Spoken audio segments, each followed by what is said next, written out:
Samantala, mas bumubuti na umano ang investment climate sa ilalim ng Marcos Jr. Administration, taliwas sa paniniwala ng mga kritiko na walang tiwala ang investors sa Pilipinas.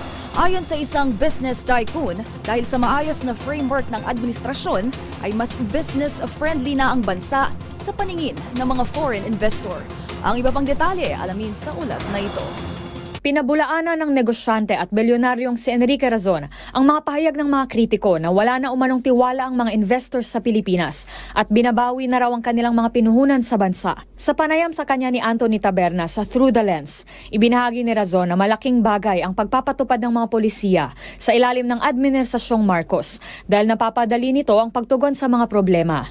Aniya mayroon ng framework ang mga ito dahilan ng pagdevelop ng environment na mas nagiging business-friendly kumpara sa mga nakaraang administrasyon na siyang nagtutulak sa mga investors at businessmen na patuloy na mamuhunan sa bansa. Critical nga yung government policy. Kaya kami nag-decide mag-invest ng malaki kasi nakikita namin na yung policy na nilalagay nila makakabuti sa investment environment. Kaya kami nag-invest dahil si BBM talagang inaano niya yung policy na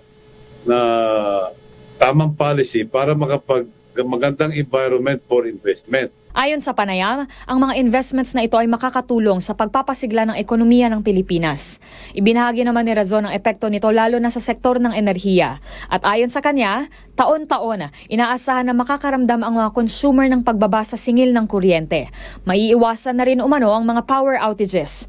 At ang pagtulak na makaproduce ang bansa ng domestic source ng fuel ay inaasahan din sa pagpapatuloy ng administrasyon. Para sa MBC TV Network News, ito si Rose Babiera. Una sa Pilipinas, una sa Pilipino.